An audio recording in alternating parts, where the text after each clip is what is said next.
Welcome to this episode of the Broke Girl Society podcast. I'm your host, Christina, and I just wanted to do a quick chat before we start this episode rolling with Josh.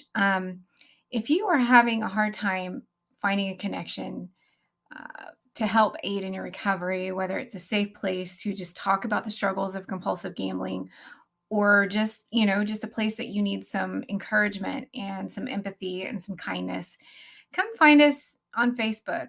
You can go to the Facebook page. There's a link to the Broke Girl Society group. Really, I started this as a community for women, but honestly, it's just a community for anybody who is struggling with compulsive gambling and you're coming from a place of kindness, encouragement, and you're the only thing I ask is that you're willing to stop gambling, that you're actively trying to seek recovery. Because we don't talk about controlled gambling and things like that, but you are welcome. I know a lot of people will think it is just for women, and I might have had that idea in the beginning, but through this podcast and through this community, I just realized that there's just so many people out there that we can all connect with, and it can just really, really change our recovery. So please, if you need a space to just connect, find us. And, I look forward to meeting you. So now in this episode, we have Josh. Josh is a good friend of mine. He's been around for quite a while. He's been around since before the Broke Girl Society podcast started. I've bounced ideas off of him, and he is just nothing but pure light. So this is going to be a really great episode. So I hope you enjoy it, and I hope you have a beautiful day. So here we go. Well, hey, Josh, thanks for joining the Broke Girl Society podcast today. Thanks for having me. Very excited. I'm really excited about this conversation. I've asked you a few times to come on, haven't I? Mm-hmm. Probably since the beginning, because you've been with me since the beginning of BGS. I've bounced ideas off of you. I've sent you all kinds of things. I know you've regretted sharing your phone number with me, probably, because the stuff I've texted you. But, oh my gosh, not at all. So I'm really excited for this conversation because you're such a beautiful person, inside and out, ladies. But I'm just really excited to have a conversation. Yeah, Christina, I'm excited too. And I need you to know that I view you as like the cool kid in school. Right? Because I'm not sure about that. I was never the cool kid in school. No, it is, because this recovery is very important. It's how we stay sober, right. And it's like, you are probably one of the most important things in my life to drop a quarter in the pot of recovery. It's like, we're going to continue focusing on it. And our friendship is one of the most important ways that I do that. So when you have asked me about the podcast, I kind of thought you were kidding. I didn't think if you were being serious, because I'm like, does she really want me to be on the podcast? Because how many dudes have been on your podcast? 2, but I don't believe I put either of them out yet. Dude, I always was a huge fan of Broke Girl Society. I wanted to be a part of it, and it's been better for me. Like I love all people, but it's easier for me to be around women. It's just easier for some reason. And so I enjoyed that you let me in the group. I'm really excited about being on the podcast and having a conversation with you. I always enjoy our talk. So thanks for having me. I want to talk about that, because when I first started the group, I was bouncing the ideas off of you, and it actually kind of helped me too, because at first I remember you wanting to be a part of it. And I was like, well, I kind of want it to be a community for women, right? I was kind of being a little bit closed-minded about it, wasn't I? And I remember, I don't know why, but all of a sudden I was just like, he's so beautiful of a person. Like, I know that he would encourage people. I guess I was just kind of scared, because in the online communities, a lot of the male energy is very like, go to meetings and how you stop gambling, you stop gambling. It's just like very. That was when I was in meetings. There was a few Skype meetings I joined, and that was the case. But no, it really, I didn't see it as closed-minded. I just, like, honestly, what I thought is, part of the reasons I reached out to you is because there was just something about your presence on that Facebook group that was just like, you know what I mean? Mm-hmm. And and I know this, you don't even have to tell me I know this is true for you. People probably reach out to you all the time. And it's not so, and it's because it's more so, Christina, it was about you. And I just thought, like, she's going to be turning a lot of people away if she only has this for women. And which I think it's important to have their own community. But I think bigger than that, like, your content alone and what you're doing through your Facebook page, what you're doing in recovery with this podcast, like, it reaches so many people. And that's really what I was thinking about. It's like, wow, this is going to, like, if I'm reaching out to her, and I think it's probably been true for you, right? Like, what's it been like in your recovery with meeting so many people? Have you met a lot of people? Oh my goodness, yes. I've met hundreds at this point. Mm. Hundreds of my DMs are full, but I think a lot of people, they think this is what I'm running into now is before, they would reach out to me and we'd have these great conversations and, we'd kind of build this friendship but now I think because I am doing all these different things, they think that they can't reach out to me because they think it's like one more thing on my plate. But what they don't understand is this is all part of my recovery. And I think people get concerned that I'm doing too much, that maybe I'm not focusing on my recovery. But if anybody that actually knows me, like you actually know me, so that how important all this is to me. This is your recovery. This is my recovery. It's more my recovery, yeah. I think, than anything I'm doing, talking to people. The more we talk about it, the more we own it, the more, authentic we feel. And it's just like the more alive I feel is, when I talk about it with somebody else. So I think I'm kind of at the point now where everybody, I feel terrible saying this, but I feel like people don't want to reach out to me because they feel like they're burdening me. And they're absolutely not. I mean, I will get back to you as soon as I can. I do occasionally sleep, but I don't really sleep that much. So yeah. I try my hardest to get back with anybody. Have you always been that way? Not like sleeping much? Yes, which is probably, and that could be from years of like casino habits. It could be, yeah, because it kind of would throw my pattern off, because I would go after work and I would have a hard time winding down because of, you've got the bells and all that stuff still in you. It's like when you've been at the lake all day. Yeah, you probably lost money. So you're like just sitting there, how am I going to do this? How am I going to figure this out? Right. Exactly. So you're not sleeping if you're worrying about that. Not to mention, all them times I was just sitting next to my husband, like he doesn't even know the devastation I just did. You know what I mean? Like, so it's just like it's a lot of heavy stuff and it would keep me up at night. So yeah, my sleeping pattern is definitely, and I think too, as we age, we need less sleep. Some of us need more, but for me, less sleep. So let's go ahead and start your conversation. Let's talk about, let's just talk about you. What was it that started your gambling career? Oh, well, I always looked older, even when I was like a teenager. So I grew up in Oklahoma, just like, I don't know, are you from Oklahoma? Yes. Yeah. So you get it. There's a casino everywhere. So there was this big casino where I grew up. It's called Choctaw Casino. And when I was like 15, my cousin drove me to the casino with her.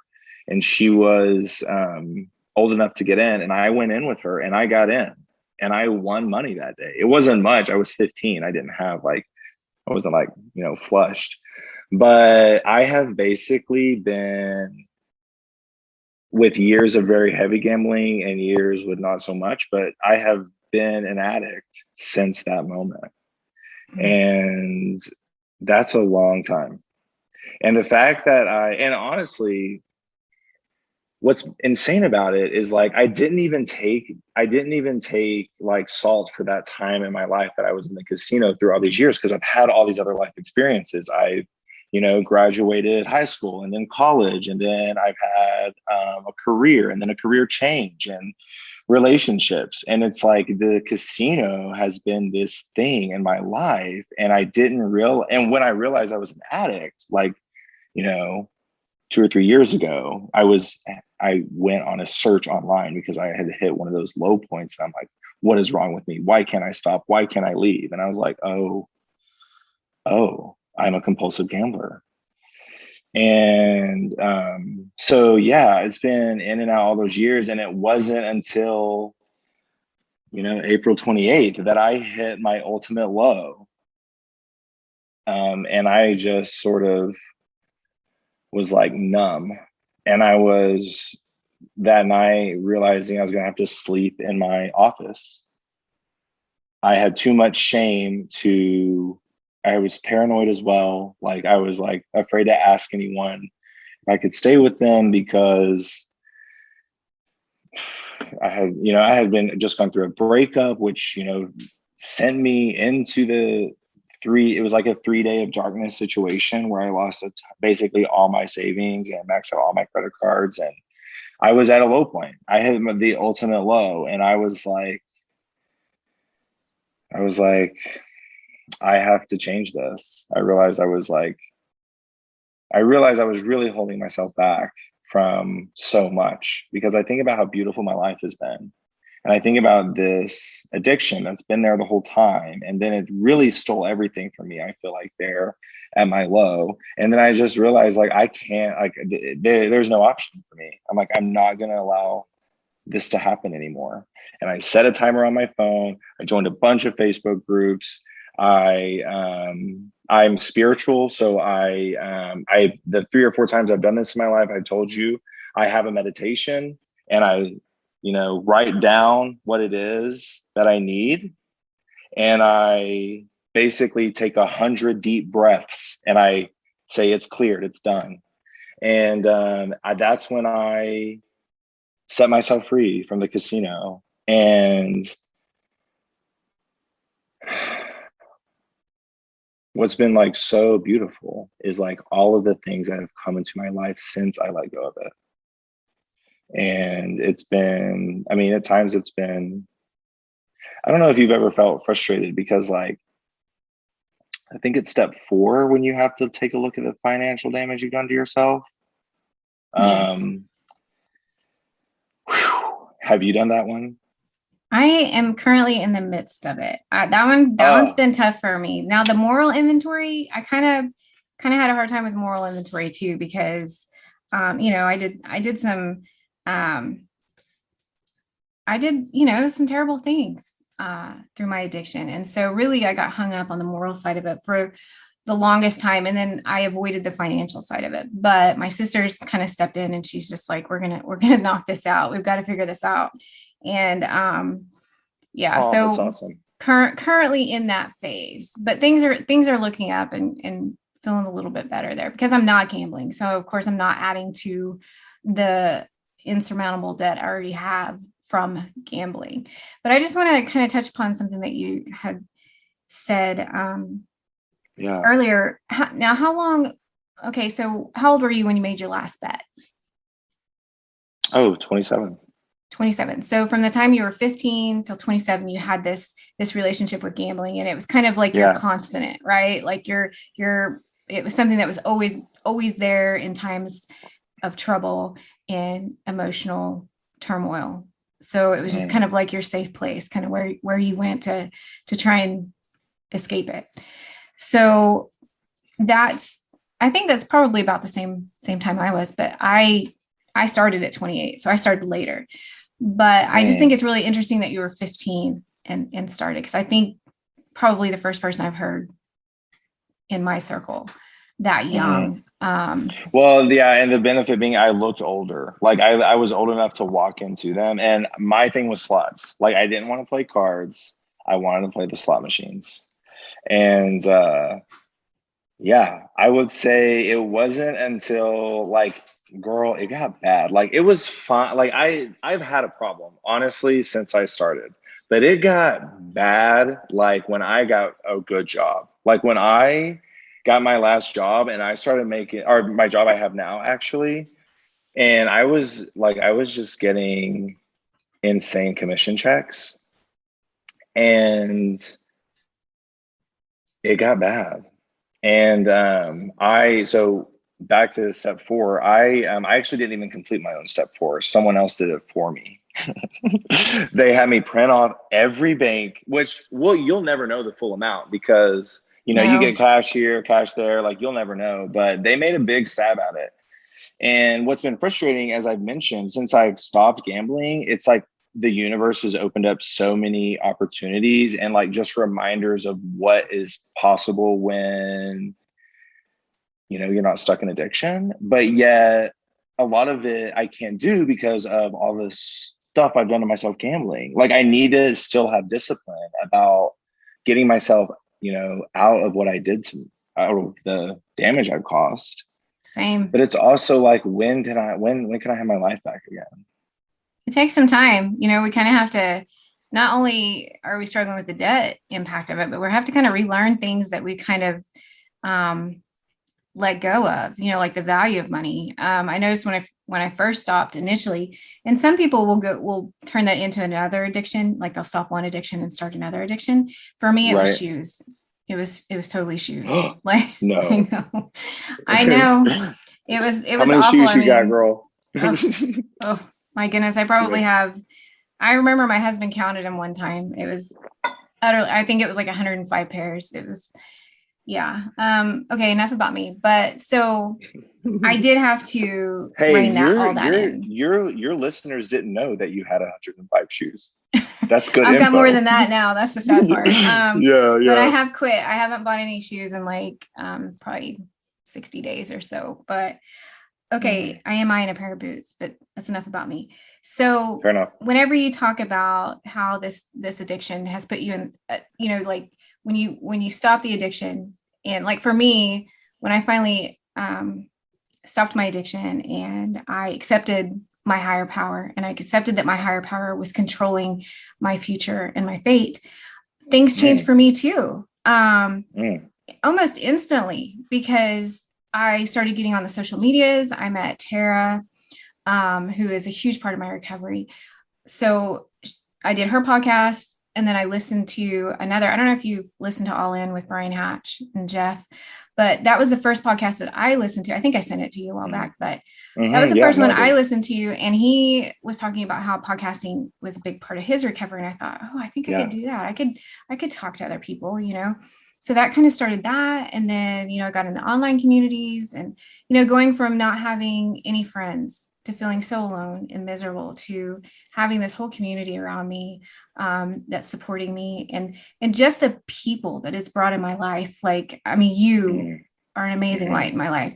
So it's just like a lot of these beautiful things have happened. And it was because I chose to stop gambling, and I chose to let my higher power take over.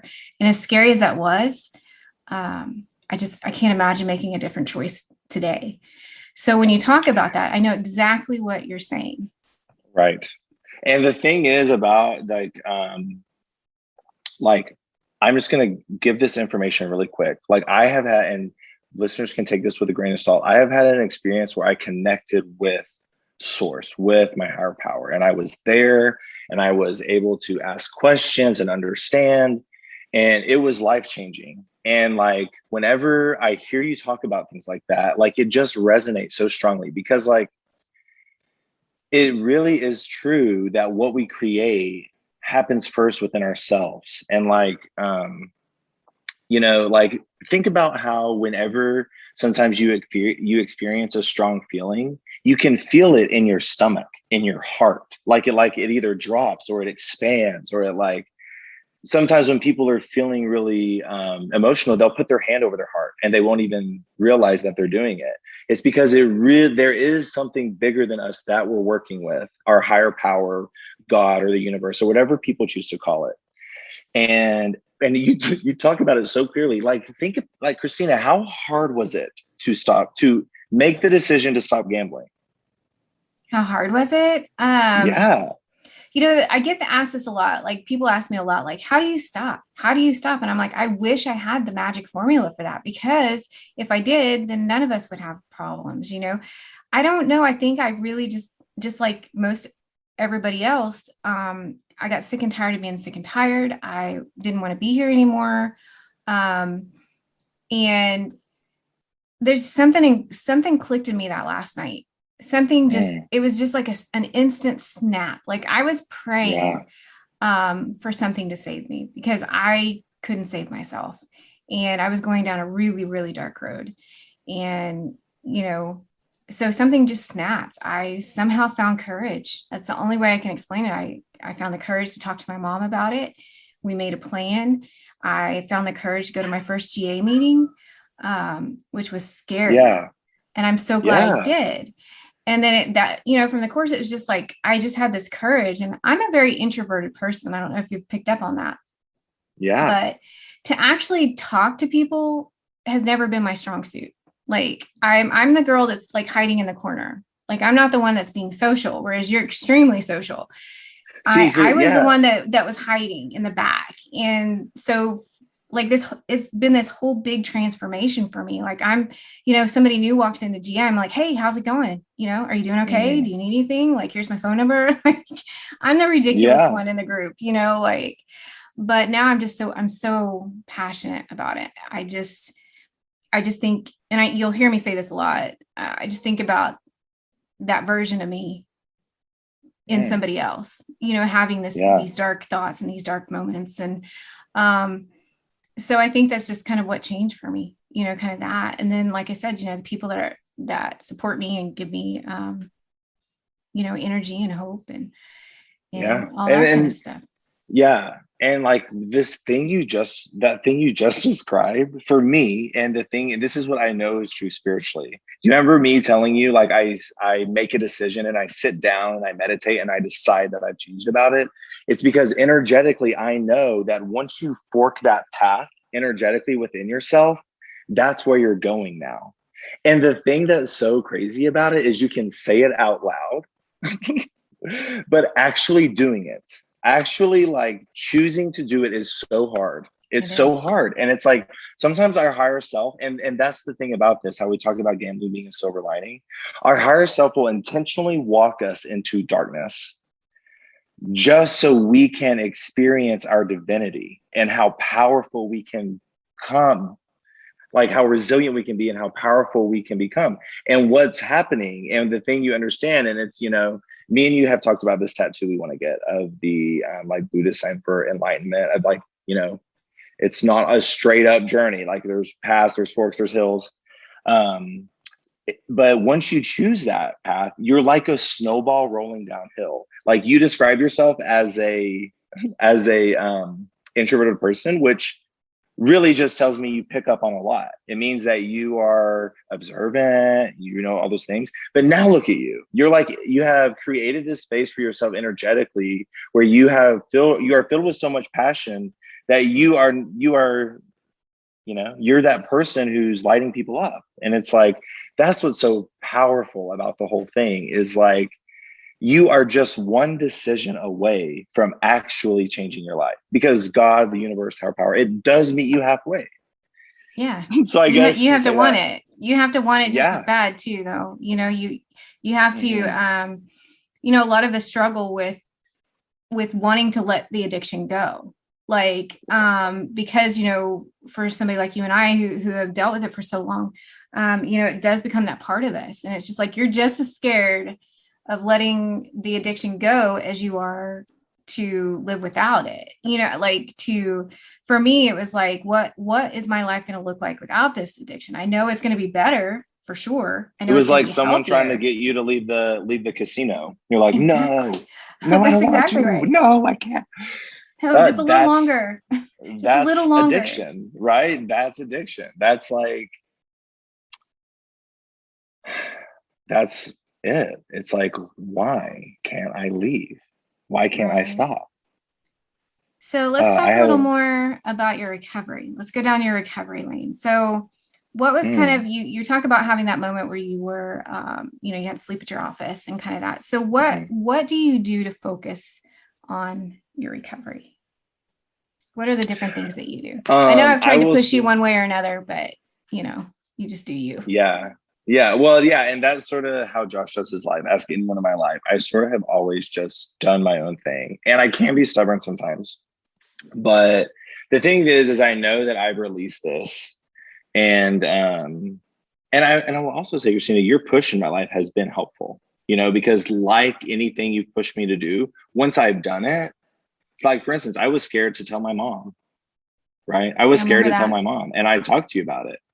And then I told her, and then it ended up being this thing where I started telling people in my life, so it's been good. But um, yeah, I'll say having the information on my newsfeed, just on my social media, in and of itself, I read, most of them come by. If I don't, then I see it. So it's like, hey, you're an addict. You know what I mean? Like there's that. There's engaging with I have honestly two friends who I've met, you and then another guy, that we've been able to, talk about it. Telling people in my life has been um, really big because they worry about me. I have this amazing group of, I have amazing people in my life, just like you, and they love me and they care about me. And like, I was driving home and like, of course, the only thing that was in like a 10-mile radius of where at that patch of highway I was at was a casino. And I had to go to the bathroom, actually. Yeah. And I was literally sitting on the toilet using the bathroom. And I get a call from one of my friends. She's like, "Where are you?"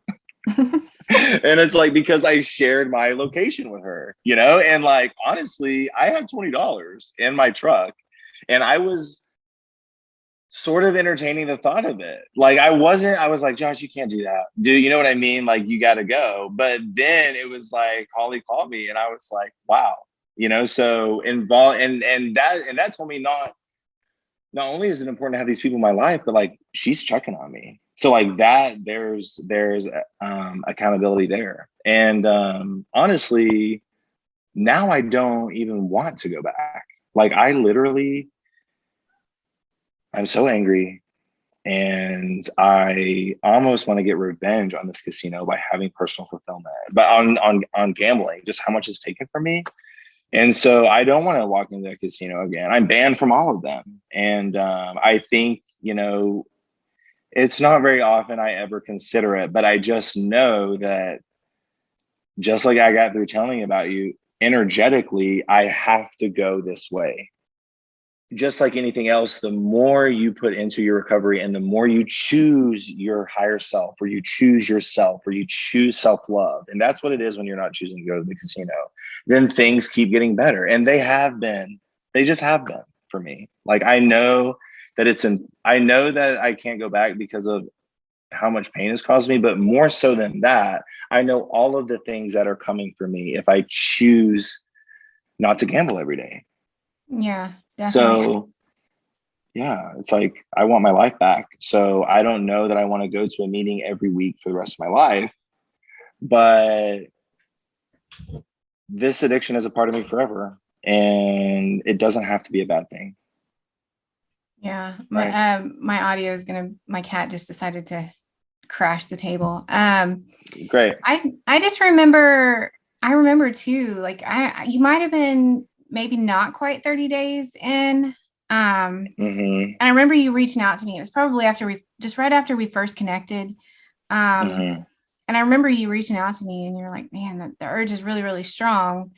Mm-hmm. And I remember I responded to you and you ended up like just somehow convincing yourself to go for a walk Mm-hmm. after that. But I remember that Oh being kind of like right in the early days. And so for you yeah. to have come this far, it's just great. I love it. Can we Yeah, talk I kind was of about,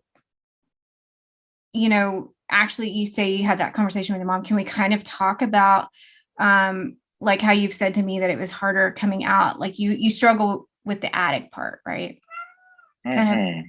kind of talking about or admitting, and I struggled with that too. And I think a lot of us do struggle with actually being like, I'm an addict. You know what I mean? Because there is so Yeah. much shame and stigma attached to it. But you've already kind of gone through this process though, right? When you decided to come out as gay, right? How old were you? I came out when I was 15. I was a freshman in high school. And I That was was in a a year very for small you, town. that 15. Yeah. Yeah. It was like, yeah, I went to this very small town, but honestly,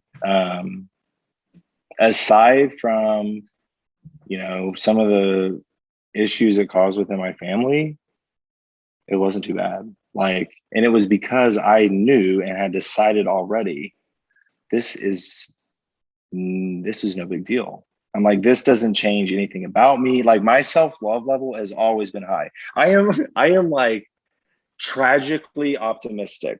And that's why I was stuck in this addiction for so long, honestly, because I just have blind faith that everything will eventually work itself out.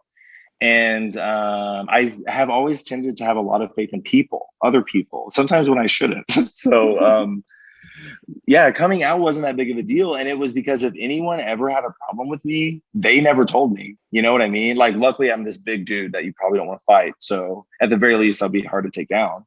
So no, like, I think that's why I love you so much, is because you are so like optimistic and just light. They're like nothing but light. yes. Well, yeah. And like, one thing that it just helps me is to have a sense of humor about things. You know what I mean? And yeah, like being gay was okay because I had a sense of humor. Looking back on it now, there was definitely some offensive things. But yeah, gambling is very similar, except for I am having like, it took me longer to accept that I was an addict. And even now, I don't like that identity very much.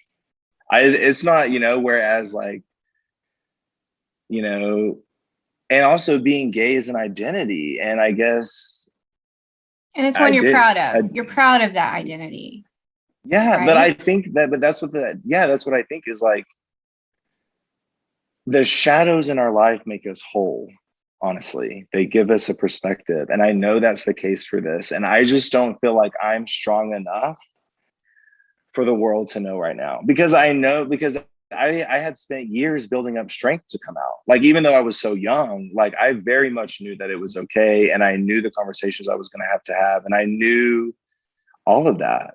And I'm kind of in a point in my life where I'm okay that I'm an addict, but like there are still people in my life who are telling me, Josh, it's okay that you're an addict, or Josh, you have this, because I know that I'm not going to gamble again, but like I don't necessarily want the world to know that I have a gambling problem, because I know that sometimes when people figure out something about you, it becomes who you are completely, Like, if some people were to figure out I was a gambling addict, for them, that would mean who knows what.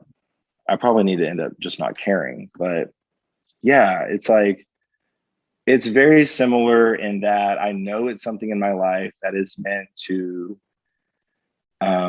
give me a more fulfilled and whole human experience. It really is. But I am just like, it's one of those things. Energetically, it takes work. Yeah, it does. And I remember because I'm working these codependency steps with Tara. And I remember kind of reading this about, I think we build the judgment up so heavy in our head because there is such a stigma attached. But I remember reading this thing where it said, we worry so much about what other people think of us, but in reality, they've already made a judgment based on their own life. Like the life that they've lived has already created kind of the way that they see things and the way that they see people. So when we think, oh, they're going to judge me on this, they're going to have a preconceived notion regardless, because it's the way that they were raised. If you think about how you were raised and how you look at things, sometimes, it's maybe not in a healthy way because of unhealthy things in your past. So just kind of like reading that and kind of really like soaking that in, like, oh, so they're going to kind of judge me based on whatever their preconceived notions of life are already. So why put the energy into really thinking about how they feel about me? And that kind of like, for some reason, that just changed things for me. Like now, and I think by looking at it like that, like people are going to judge me, they're going to judge me. And probably it doesn't matter if I've got addict attached to my name or advocate attached to my name. However they want to judge me, they can, and it's not going to affect what I do anymore going forward, which I think has really kind of helped me really put myself out there, put my face out there, because at first, when I first started this, I'm like, I don't necessarily want to put my face attached to this, because I was having the same feelings, kind of like, I don't really want to be known as an addict. But as I've healed or started to heal, I've got a lot of healing to do through my recovery. Being an addict is changing my life. And so I don't look at it so much as a bad word, as maybe I did 3 months ago.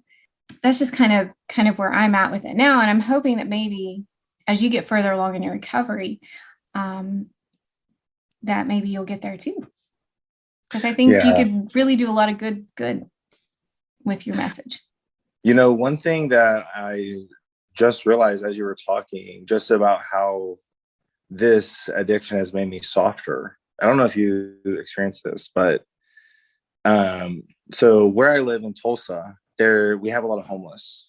We have a large homeless population, and like, so I've had a few friends come visit, and like, if you're not from here, sometimes they comment on it. And like, it just made me think about the larger conversation about homeless people and how a lot of them are trapped in addiction.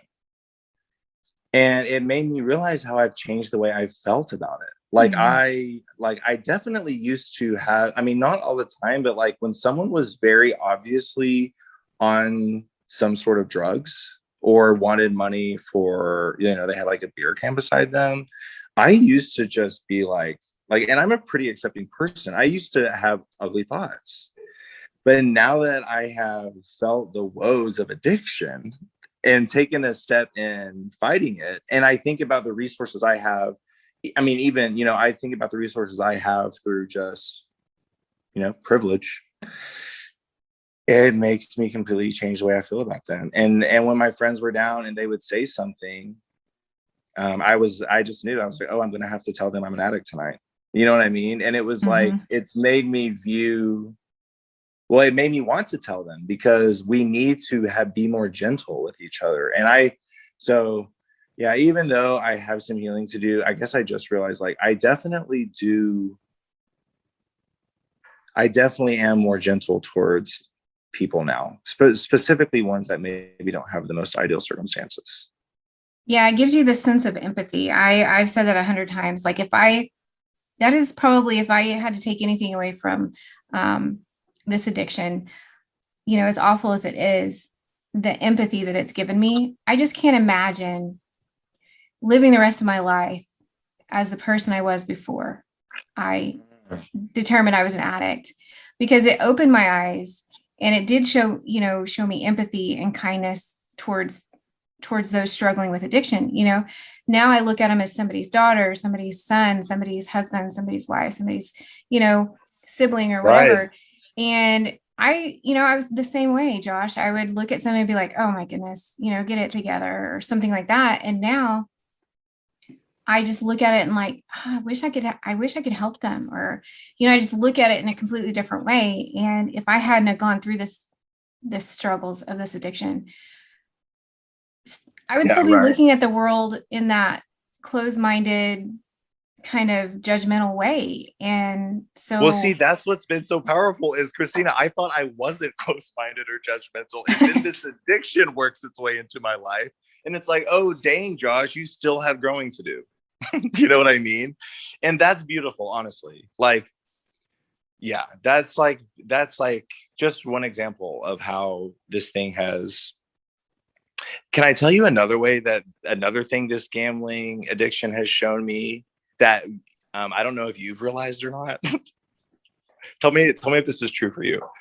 I have realized, like, through my addiction, I realized how resourceful I was, how, you know what I mean? Like, you find ways to gamble. You move money around. You really find ways to make it work so you can continue gambling.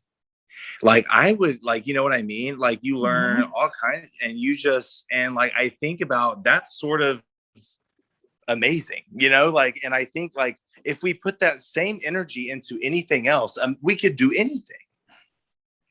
So the addiction alone showed me that oh, I'm actually very diligent, and I actually am really smart and savvy, and I'm good at this. I should be using my powers for good, not evil. You know what I mean? Yeah, I do. I think a lot of people have the misconception that we don't have any willpower, um, because we can't stop gambling, but that's not the truth. Compulsive gamblers have enormous willpower because we will do anything to feed that machine, or whatever the compulsion of choice is. But it's just switching that willpower to work for us instead of against us. That's the hard part. That's the part where, like you say, you've got to just flip that switch, because it's almost like the energy that I put into gambling and trying to find ways to gamble and do all those things, I now put into my recovery, and I put into the Broke Girl Society, and I just do so much more. I have willpower. I was just using it incorrectly, or using it the wrong way. So yeah. So for somebody that's listening out there who might be kind of struggling, maybe they don't feel comfortable in the recovery community, or maybe a GA meeting or something, because they don't feel like they're welcomed in the community. How would you talk to somebody who's struggling to try and start recovery, who maybe feels a little lost on where their place is? Probably the first thing I would try to do is just to tell them and try to empathize with them that, like, bro, I get it. I've been there. And that sort of, the thing that I would try to get across to them is, you just can't do it alone. You don't have to do it with the huge community, and you don't have to do it with, like, even a dozen people, but you cannot do it alone. And that's sort of beautiful, even not even necessarily because you shouldn't, but it's just the truth. I couldn't have done this if I didn't meet you. And then, who knows, I might have relapsed if I hadn't told people in my life. And the other thing is, when you share it, like when you share that burden, it just becomes lighter somehow. It's like you are able to move for a second. And that's why people come on those Facebook groups, because they don't know what to do, but they found a Facebook group of people who understand, and they are just, because I've been there. You're at that place where you're like, what am I going to do? What am I going to do? And it's interesting, without thinking, your first thought is going to other people. Your first thought is like, I need to talk to somebody. I need to do something. So I think I would just tell them that it's going to be okay, but you should, you can't do this alone, and maybe find a way for them to get to a meeting, or offer to, give them my phone number, or tell them to tell someone in their lives that they really trust, and tell them everything and let them be there for them. In my experience, I didn't want to tell people my life because I honestly didn't want to burden people. I have felt the heaviness of people's problems before, and I don't mean to be insensitive, but sometimes it's heavy, and I'm dealing with my own, and like I think it's our job to be there for each other, but I just didn't want to unload it on someone, and that's not fair to people who love me, because many of them want to be there for us. And unfortunately, for a lot of probably addicts, those people in our life we've hurt, or we've lied to, or we've done any of those things. So that's a whole nother bag. But I would probably, that's the main thing I would get across. The two main things is telling them, like, I've been there, I get it, and I hope they would be able to see and tell that I understand, and to tell them, girl, you can't do it alone. You know what I mean? Like, you just can't. No, and I think too, talking with somebody who 100% understands or 100% has been there, most addictions, they kind of have this commonality across them. But when you're talking to somebody who maybe hasn't ever struggled with an addiction, like if somebody had come to me before I had, acknowledged that I was an addict, I probably wouldn't have been able to empathize or be able to understand. I would hope that I wouldn't have been judgmental. And I think even when we tell our family members who aren't addicts, like I know, talking to my twin sister, who's never struggled with addiction, she cares about me and she loves me and she wants to understand. Even when she doesn't, you still kind of see that judgmental look in their eyes. And it's not like they're being intentional about it. It's not even maybe judgmental. It's just, they just don't understand. They don't understand. And yeah, so, they won't. And they won't unless they've gone through an addiction themselves. So I think it's really important to find a community. And not everybody has to work 12 steps, and not everybody, I'm kind of like, whatever's going to work for you, because you obviously, the way that you do things works for you.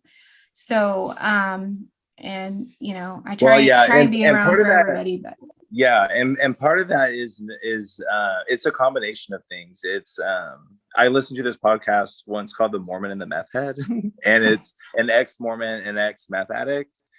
And hearing her talk about her recovery, and, there's many things she says that is synonymous with, what you and I have talked about, and that a recovery is a unique journey. And like, at the end of the day, it's about staying sober. It's about not gambling. And whatever that magical recipe is for you to not do that, that's what we need to be supportive of. And that's honestly sort of what life should just be about. Like, we should be supporting each other in happiness, and, and trying to be there, for each other. And it's not really our place to judge. We're just there to support each other. And,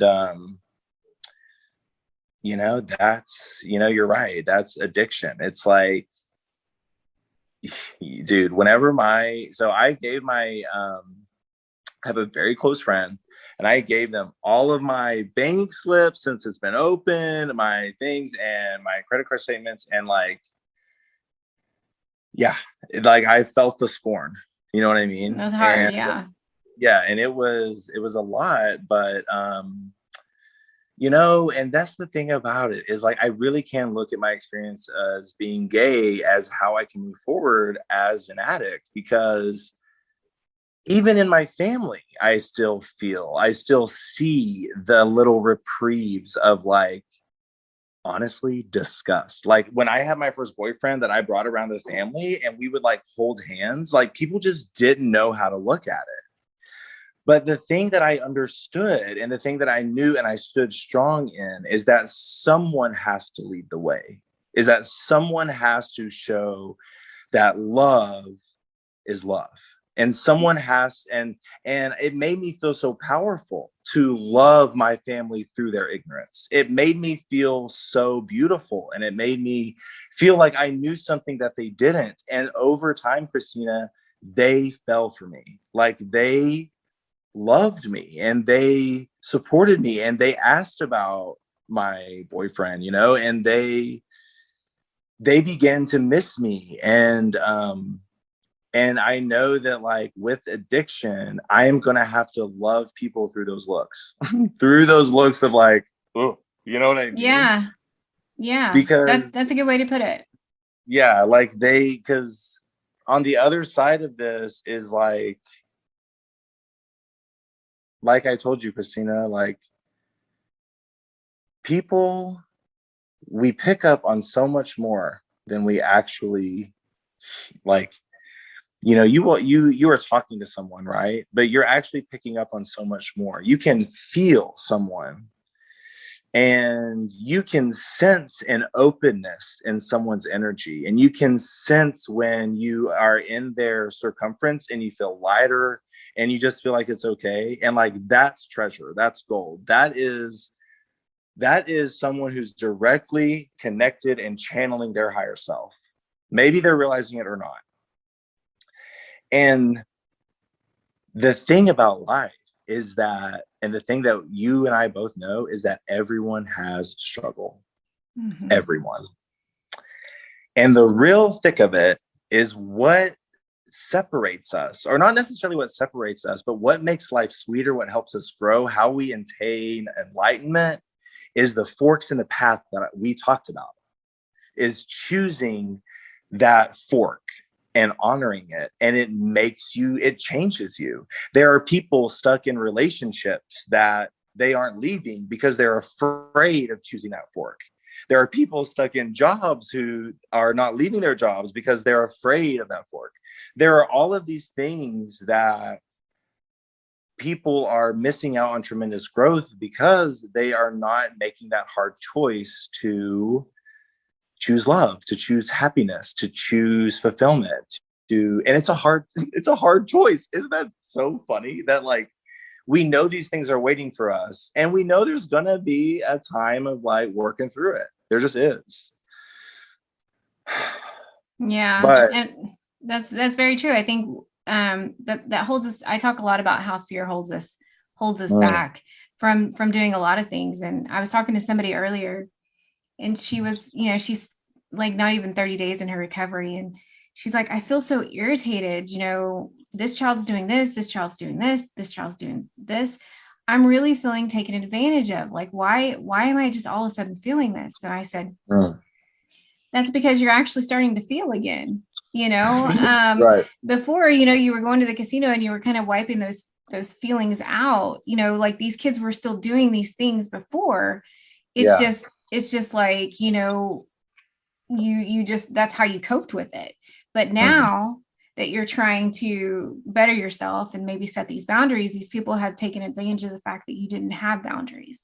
And so you're starting to actually feel these feelings. And this is the hard part. And I think this is why sometimes a lot of people will slip too early on, is because they start to feel these feelings and it scares them, or they don't know what to do with them because it's a lot. Running from them.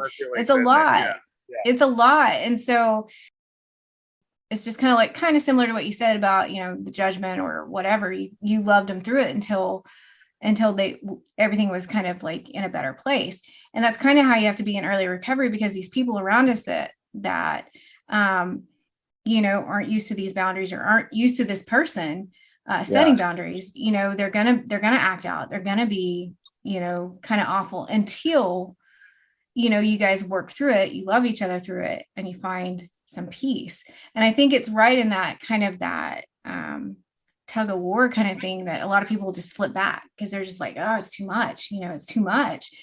But if you could just get through that, just kind of love each other through that, everybody will be better off for it.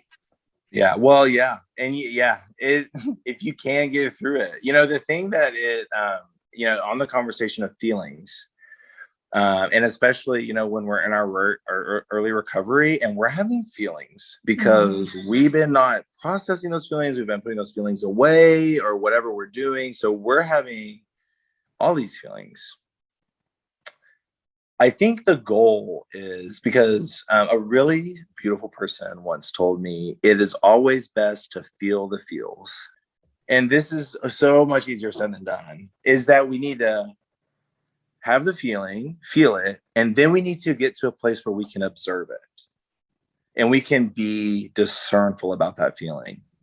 And like, sort of like you just did for your friend, right? She said like, hey, I'm feeling taken advantage of. And you said, hey, probably because you're feeling that way, you are being taken advantage of. And now, and so from there, it's like, if we observe it, then we can act on it. So like, in my relationships, when I was ever feeling jealous, I didn't just act on it right away. Like, I took a moment and I was like, okay, I'm feeling jealous because I love them. And if I think about it, I actually really love it when people hit on the guy I'm dating. It means that he's handsome. You know what I mean? And it's like, I get it. Like, I'm like, I fell for him too. And it makes me actually happy. And like, that's been really helpful for this addiction too. Like, if you get the urge, like if I ever get an urge, which hardly happens anymore, then I immediately switch, I like observe it, and then I think about and then I like time travel to a place in my past where I left the casino losing so much money. Yeah. And I like recall the conversation I have with myself. And it's like, Josh, you have no control. You came in here saying you would have control this time and you didn't. Again, you lost all of your money. What are you going to do? And then I'm like, whew.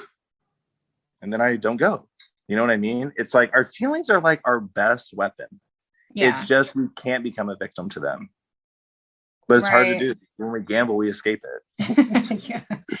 Well, yeah, I've done that too. Done the fast forward trick to kind of look and say, hey, you know, this is good. Like this didn't change the last 20 times you tried. It's not going to change now. But yeah, so I've done that exact same thing. Well, I'm going to go ahead and wrap it up. And I just want to say how much I appreciate you, and I appreciate you taking the time to be on the podcast today and just, you know, talking about your story and you know, I'm glad that you're doing really well, and I'm glad that you're in my life. Oh, me too. Thank you so much for having me. It's been great. And I'm rooting for you in this podcast. Thanks. And I appreciate you being, I tell everybody that you're an honorary broke girl.